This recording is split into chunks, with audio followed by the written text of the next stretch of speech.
নমস্কার।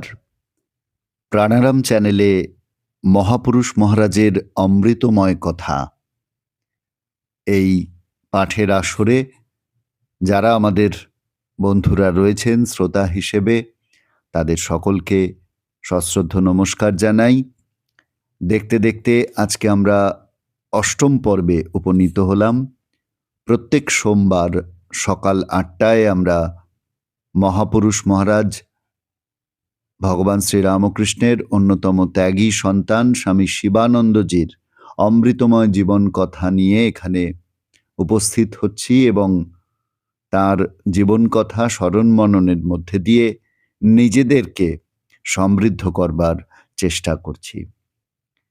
গত পর্বে যেমনটি আলোচনা হয়েছিল যে আমরা মহাপুরুষ মহারাজের প্রাত্যহিক জীবন নিয়ে আলোচনা করেছিলাম এবং আপনাদের সঙ্গে সেইভাবেই কথা দিয়েছিলাম যে সেই প্রাত্যহিক জীবন আলোচনার পর্বটিকে আমরা পরের পর্বেও নিয়ে যাব, অর্থাৎ আজকের পর্বেও আমাদের আলোচনা থাকবে মহাপুরুষ মহারাজের নিত্য নৈমিত্তিক যে জীবন, প্রাত্যহিক যে জীবন, সেই জীবনটিকে আরও যত্ন সহকারে, আরও শ্রদ্ধা সহকারে নিরীক্ষণ করা এবং সেই জীবনের ছোঁয়ায় আমাদের জীবনটিকে গড়ে তোলার চেষ্টা করা।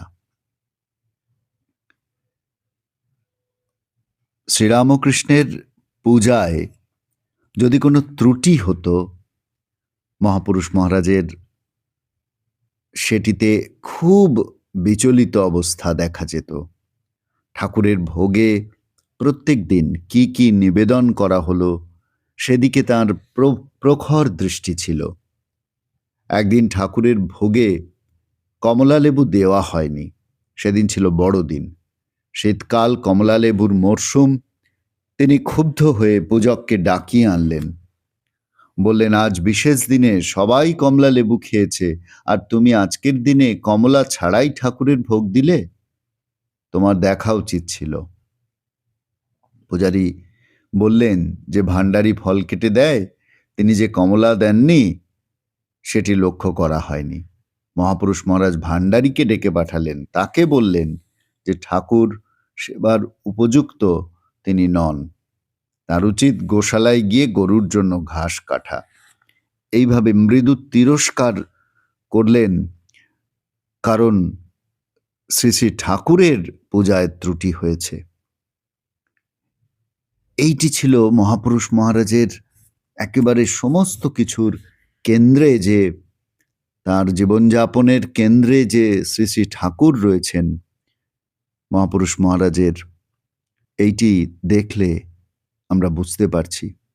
এমনিতে মহাপুরুষ মহারাজ আমরা যেমন আলোচনা করেছি, ধীর, স্থির, শান্ত, গম্ভীর, কিন্তু শ্রী শ্রী ঠাকুরের সেবায় কোনো ত্রুটি দেখলে তিনি কিন্তু সেই রাগটি প্রকাশ করতেন এবং সেই ত্রুটিটি দ্রুত সংশোধন করে দেওয়ার চেষ্টা করতেন।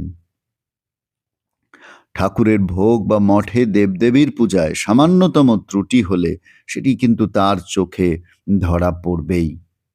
একবার ফলহারিণী কালী পূজা হচ্ছে, দেবীকে নানা জাতীয় ফল নিবেদন করা হয়েছে। তিনি এসে দেখে বললেন যে দেবীকে ডাব দেওয়া হয়নি। ঠিক দেখা গেল যে ওই ফলটি দিতেই কিন্তু ভুল হয়েছে। তাড়াতাড়ি একজন ভাণ্ডার থেকে ডাব নিয়ে এলেন। মহাপুরুষ মহারাজ যখন সংঘাতদক্ষ হন তখন তার বয়স ৬৮।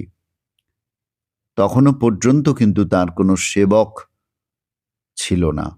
পোশাক পরিচ্ছদে যেমন তার বাহুল্য ছিল না, তেমনি খাওয়া দাওয়াও ছিল অতি সাধারণ। ঝোল ভাত তিনি পথ্যের মতন খেতেন। মহাপুরুষের ঝোল নিয়ে আমরা আলাদা একটি পর্ব আলোচনা রাখব।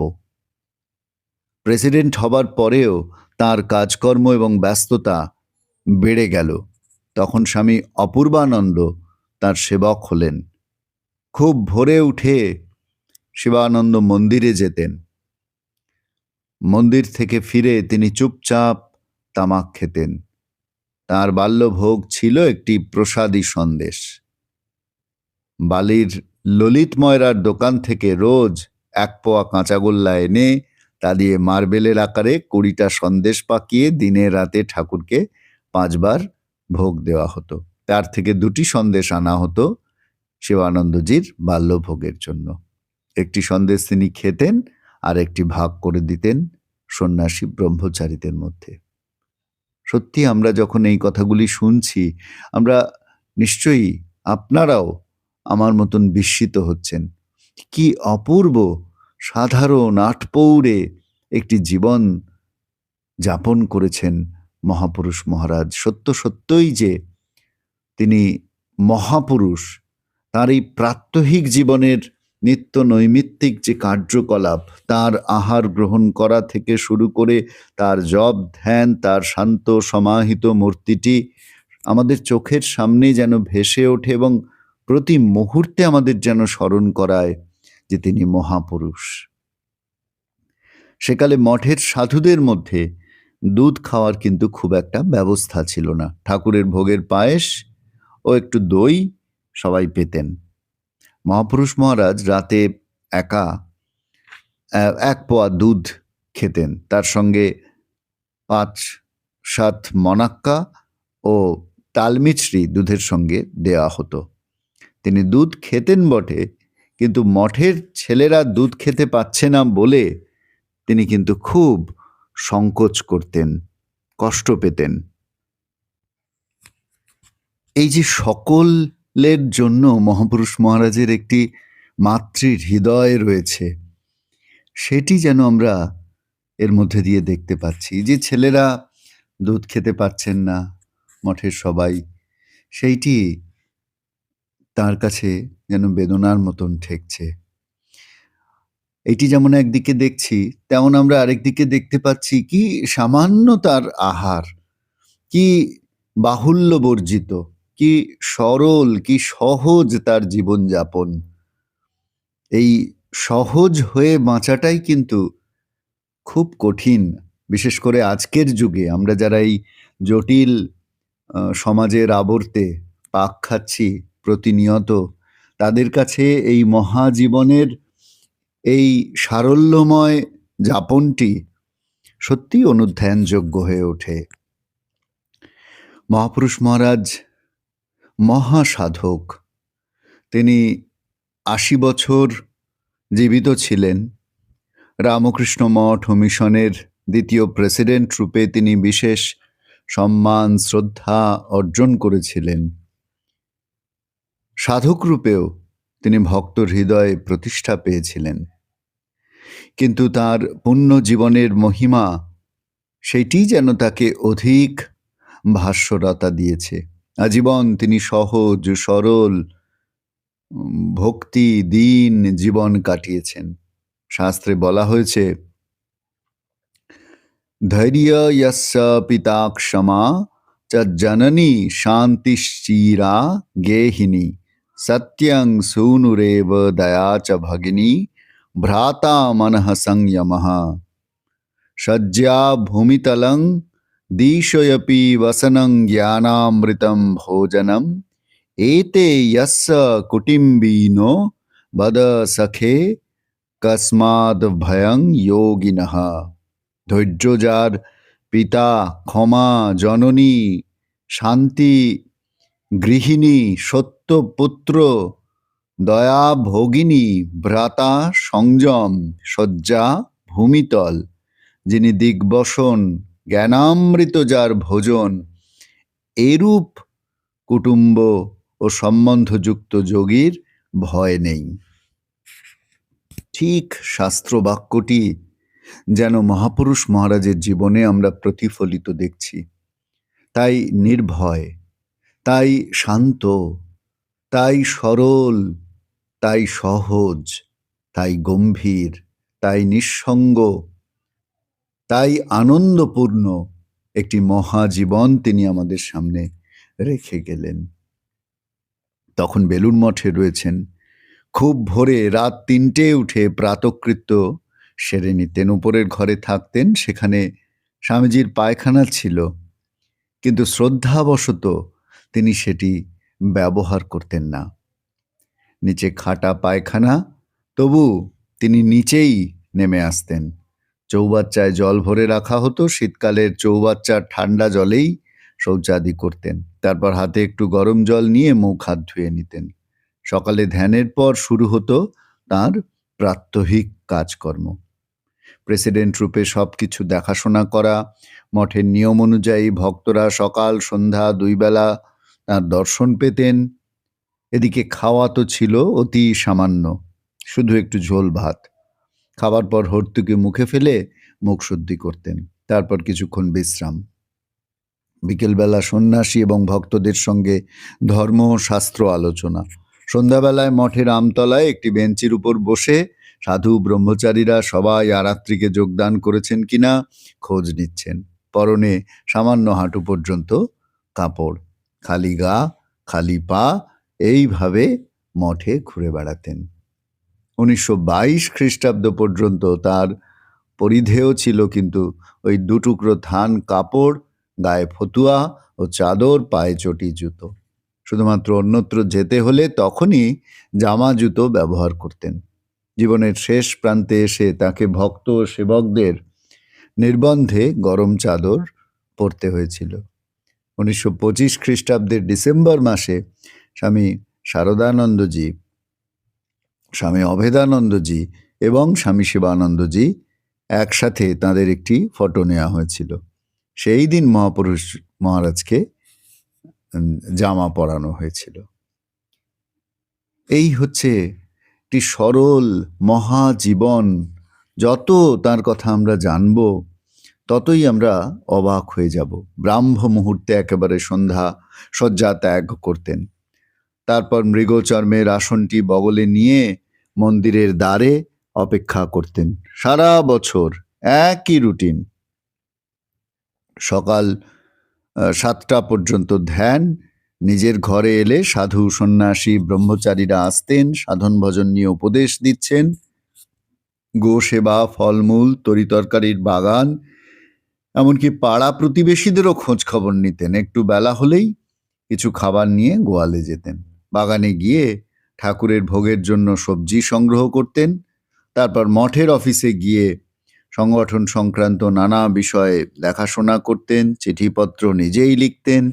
শেষ বয়সে খুবই খেয়ালি হয়েছিলেন, বালকোচিত খেয়াল ছিল। একবার ঝোঁক হলো বাগদিদের ইলিশ মাছ খাওয়াবেন। গঙ্গার বুকে জেলেদের নৌকা থেকে অনেকগুলি ইলিশ মাছ কিনে বাগদিদের দিলেন। আরেকবার ইচ্ছে হলো মঠের সাধুদের বড় বড় বাতাসা খাওয়াবেন। কলকাতা থেকে বড় বাতাসা আনালেন সাধুদের খাওয়ানোর জন্য। এই রকম সুন্দর সরল একটি জীবন। জীবনের শেষ দিকে দেখা যেত তিনি প্রায়ই ঘুমোতেন না, ধ্যানস্থ হয়ে থাকতেন। একদিন রাতে তার সেবককে কোনো না কোনো একটি শ্লোক আবৃত্তি করতে বলতেন। স্বামী অক্ষয়ানন্দ তাঁর স্মৃতিকথায় লিখছেন যে একদিন মহাপুরুষ মহারাজ তাকে আপূর্যমানমচলম প্রতিষ্ঠাং শ্লোকটি আবৃত্তি করতে বললেন। অক্ষয়ানন্দ পুরো শ্লোকটি আবৃত্তি করার পরে শিবানন্দজি শ্লোকটি ব্যাখ্যা করে দিলেন। আর একদিন বললেন, ইয়া নিশা, এই শ্লোকটি বলো তো। অক্ষয়ানন্দ শ্লোকটি আবৃত্তি করলে সেটিরও মানে বুঝিয়ে দিলেন। একদিন সকালে মন্দিরের ভাণ্ডারে এসে মহাপুরুষ মহারাজ উপস্থিত হলেন। শ্রীরামকৃষ্ণের ভোগে পান দেওয়া হয়। কতটা চুন, খয়েরি, সুপারি, মশলা কিভাবে দিতে হয় তিনি বলে দিলেন। ঠাকুরকে তামাক দেওয়া হয়। সেই দিন দুপুরে তিনি ভাণ্ডারের সেবক স্বামী সর্বাত্মানন্দকে দেখিয়ে দিতে লাগলেন কিভাবে ঠাকুরের জন্য তামাক সাজতে হবে। নিজে হুকোতে জল ভরে দেখিয়ে দিলেন কতটা জল ভরতে হবে। কাঠের নল দেখে তিনি বললেন যে তাদের সময় একটি আম পাতা 2 ভাগ করে মাঝখানের শিষ্টি ফেলে নল তৈরি করা হতো। কলকেতে আগুন দেয়া হলে তিনি নিজে তালপাখার হাওয়া দিয়ে কলকে ধরিয়ে দিলেন। এই যে ঠাকুরের সেবায় বিন্দুমাত্র ত্রুটি যেন না থাকে, এবং এই ভাবটি সেবার তত্ত্বাবধান করা, সেইটি মহাপুরুষ মহারাজের কাছে আমরা দেখতে পাচ্ছি এটা সত্যি সত্যি একটা সিরিয়াস ব্যাপার ছিল এবং সেই কাজটি তিনি অত্যন্ত যত্ন সহকারে করছেন। মঠের সমস্ত খুঁটি-নাটি, সমস্ত বিষয়, সব কাজের তিনি খোঁজখবর রাখতেন। গোশালার তত্ত্বাবধান যেন তার নিত্য নৈমিত্তিক কর্ম ছিল। গরুর অসুখ-বিসুখ হলে তিনি বিচলিত হয়ে পড়তেন। গোশালার গরুগুলি কি খায় না খায়, কোন গাই বাচ্চা দিয়েছে, কতটা দুধ হচ্ছে, প্রত্যেকটি খবর তাকে জানাতে হতো। তিনি মঠের গরু, বাছুর, বাগান, বাগিচা নিজে দেখাশোনা করতেন। ভাঁড়ারের পরিত্যক্ত ফলের খোসা, সবজির তক্ত ভাগ নিজে হাতে খাওয়াতেন। প্রায় পাকা কলার কাঁদি গরুদের জন্য আনা হতো। খোল, ভুসি, খড় তিনি গরুদের খাওয়াতেন। মন্দির তার প্রাণের ঠাকুরের। এখানে ঠাকুর, মা, স্বামীজির চির অধিষ্ঠান। তাই আশ্রমের সব কিছু তিনি ঠাকুরের বলে মনে করতেন। অন্যান্য প্রাণী, বাগান, মঠের সব কিছু যে ঠাকুরের, এটি সব সময় তিনি খেয়াল রাখতেন এবং অপরকেও সেটি খেয়াল রাখতে প্রাণিত করতেন। স্বামী শিবানন্দজি মহারাজের শ্রীগুরু এবং স্বামীজি মঠে জীবিত হয়ে বিরাজ করছেন, এইটি সর্বদা একেবারে জ্ঞানটি তার সজাগ ছিল এবং সকলকে তিনি সে সম্পর্কে সজাগ থাকতে বলতেন। স্বামীজির ঘরের বারান্দায় কেউ শুলে বলতেন, স্বামীজির বিশ্রাম যেন বিঘ্নিত না হয়। মাঠে চোর কাঁটা থাকলে ঠাকুরের পদচারণায় বিঘ্ন ঘটবে। সেবকদের বলতেন চোর কাঁটা উপড়ে ফেলতে। তিনটি প্রিয় কুকুর ছিল মহাপুরুষজির, কেলো, ভুলো ও লালু। তাদের যত্ন আত্মীর ত্রুটি ছিল না। কুকুরগুলিও মহাপুরুষ মহারাজের খুব ভক্ত ছিল। তাকে দেখলেই একেবারে পায়ে লুটোপুটি খেত। কোনো কুকুরের অসুখ হলে তিনি অত্যন্ত বিচলিত হয়ে পড়তেন। পশু চিকিৎসক ডেকে পাঠাতেন। স্বামী গৌরীশ্বরানন্দজি তাঁর স্মৃতিকথায় লিখছেন যে শিবানন্দজি মাঝে মাঝেই ভাণ্ডারে যেতেন। একদিন ভাণ্ডারী মহারাজের কাছে কি তরকারি দেওয়া হচ্ছে তার খোঁজ নিলেন। আলু পটলের ডালনা শুনে তিনি বললেন যে পোষ্কি চলবে না, পটলের খুব দাম, 5 টাকা মন, সস্তা হলে পটল চলবে। এখন দুটো কুমড়ো কেটে ওর সঙ্গে দিতে বললেন। আবার একদিন ভাঁড়ারে এসে আধপোয়া চাল ওজন করতে বললেন। চাল ওজন করা হলো, তখন তিনি সেই মুঠোয় মেপে নিলেন।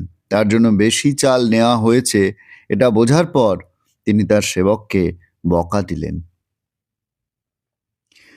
অর্থাৎ প্রত্যেকটি বিষয়ের প্রতি মহাপুরুষজি মহারাজের একদিকে তিনি শান্ত, সমাহিত, ধ্যানস্থ মহাপুরুষ, আবার আরেক দিকে সব কিছুর প্রতি তার তীক্ষ্ণ একটি দৃষ্টি রয়েছে এবং সেই দৃষ্টিটি কেন রয়েছে সেটি অনুসন্ধান করে আমরা বুঝতে পারছি যে এই মঠ ঠাকুরের, এই মঠ শ্রী শ্রী মায়ের, স্বামীজি মহারাজের।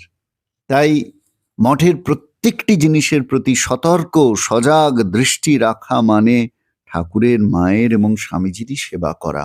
এই ভাবটি জাগ্রত রেখে মহাপুরুষ মহারাজ যেন সদা জাগ্রত রয়েছেন এবং তার যে ডেইলি রুটিন, প্রাত্যহিক যে জীবনচর্যা, সেটিও সেই সুরে বাঁধা রয়েছে। একদিন পাচকের কাছে জানতে চাইছেন সেদিন ঠাকুরের ভোগে কি কি রান্না হবে। শুনলেন শনিবার বলে মাছ, পোস্ত, কলাইয়ের ডাল রান্না হবে। শুনে বললেন ঠাকুর খেতেন মা ও কলাইয়ের ডাল ও পোস্ত ভালোবাসতেন। তখনকার দিনে আশ্রমের সব কাজই সন্ন্যাসী ব্রহ্মচারীদের করতে হতো। ভোগ রান্নার জন্য একজন পাচক, ভোগের বাসন মাজার জন্য, গোশালার কাজের জন্য একজন, মোট 2 জন চাকর ছিল। ঠাকুরের পূজা, বিভিন্ন মন্দিরে পূজা, মন্দির মার্জন, পূজার ভাঁড়ার, রান্নার ভাঁড়ার, হাট বাজার, ঝাড়ু দেওয়া, ফুল সবজির বাগান দেখাশোনা করা, গরুর জাপ কাটা, খাবার আসন পাতা, ভোগ রান্নার জল, খাবার ও পায়খানার জল গঙ্গা থেকে আনা, ডিসপেন্সারিতে ঔষধ দেওয়া, অফিসের কাজ, সন্ধ্যা দেওয়া, সব কাজ সন্ন্যাসী ব্রহ্মচারীদের করতে হতো। আর এসব কাজে কিন্তু দেখা যেত স্বামী শিবানন্দ যোগ দিচ্ছেন। স্বামীজির কথা যেটাকে জুতো সেলাই থেকে চণ্ডী পাঠ, সবই সাধুরা করতেন। আর মহাপুরুষ মহারাজ সেগুলির সবকটি দেখাশোনা করতেন। শেষ জীবনে তার পছন্দ হলো নির্জনতা। এই নির্জনতার মধ্যে তিনি তার প্রাণের ঠাকুরকে যেন বেশি করে পেতেন। অনেক সময় মঠের উঠোনে পাতা বেঞ্চির ওপর চুপচাপ বসে থাকতেন, কখনো গঙ্গার দিকে তাকিয়ে। তামাক খেতে খেতে হঠাৎ তামাক খাওয়া তার বন্ধ হয়ে যেত। তিনি স্থির হয়ে বসে থাকতেন, মনটাকে একেবারে গুটিয়ে নিতেন। আত্মস্থ মহাপুরুষ। তাকে দেখলে তখন মনে হতো তিনি সমুদ্রের মতো অনন্ত ভাবনায় জীর্ণ মানুষের মুক্তির কথা ভেবেছেন। সমাজের নানা পাপ, বৈষম্য, সমস্ত কিছু যেন তিনি ভুলে গিয়েছেন এবং সেই সমস্ত যন্ত্রণার হাত থেকে মানুষ কিভাবে মুক্তি পাবে সেইগুলির যেন চিন্তা করছেন। অসীম অথচ স্থির, অচঞ্চল, স্থিত প্রজ্ঞ একটি অবস্থা। এই মহাপুরুষ মহারাজের এই যে বিরাট গম্ভীর এবং রাস ভারী ব্যক্তিত্ব, আবার একদিকে সর্বদা সমাহিত, মানুষের জন্য চিন্তিত, জগতের জন্য চিন্তিত, জগতের কল্যাণে নিয়োজিত, এই দুইয়ের সমাহার আমরা দেখতে পাচ্ছি মহাপুরুষ মহারাজের চরিত্রে, এবং সেই চরিত্রই পরিস্ফুট হচ্ছে তার প্রতিটি ছোটখাটো খুঁটিনাটি সমস্ত কাজের মধ্যে দিয়ে তার প্রাত্যহিক জীবনে। তাই মহাপুরুষ মহারাজের প্রাত্যহিক জীবনটি আমাদের অনুধ্যান করবার মতন বিষয়। সেইটি আমরা গতদিনের আলোচনায় এবং আজকের আলোচনায় অষ্টম পর্বে আমরা একত্রে করবার চেষ্টা করলাম প্রাণারাম চ্যানেলের মাধ্যমে। মহাপুরুষ মহারাজের অমৃতময় কথা এই সিরিজের মাধ্যমে সেই আলোচনা আমাদের হলো। একটি ছোট্ট অংশ আপনাদের সঙ্গে আলাদা করে আলোচনার অবকাশ আমরা রাখলাম, সেটি হচ্ছে মহাপুরুষের ঝোল। স্বামী শারদানন্দজি মহারাজ যেটিকে বলতেন মহাপুরুষ মহারাজের খাদ্যাভ্যাস, সেটি নিয়ে আলাদা একটি পর্বে আমরা আবার বিস্তৃত আলোচনা করব। এবং এই মহাপুরুষকে আমরা যত জানব, যত তার সান্নিধ্যে থাকব, তত আমাদের জীবনটি পূত পবিত্র হয়ে উঠবে, এই আমাদের আশা। আমাদের প্রত্যেক দিনের জীবনকে ঠাকুর মা স্বামীজির আশীর্বাদে, মহাপুরুষ মহারাজের আশীর্বাদে আমরা যেন আরও পবিত্র করে তুলতে পারি, এই প্রার্থনা রেখে আপনাদের সকলকে আবারও শুভেচ্ছা অভিনন্দন জানিয়ে আমরা আজকের আলোচনায় ইতি টানছি। এবং একই সঙ্গে আপনাদের কাছে আহ্বান থাকছে, আপনারা কমেন্টে অবশ্যই আপনাদের ভালো লাগার কথা, আপনাদের অনুভূতির কথা জানাতে ভুলবেন না। সকলে ভালো থাকবেন। আবার আপনাদের সঙ্গে আলোচনা হবে পরের পর্বে। ধন্যবাদ।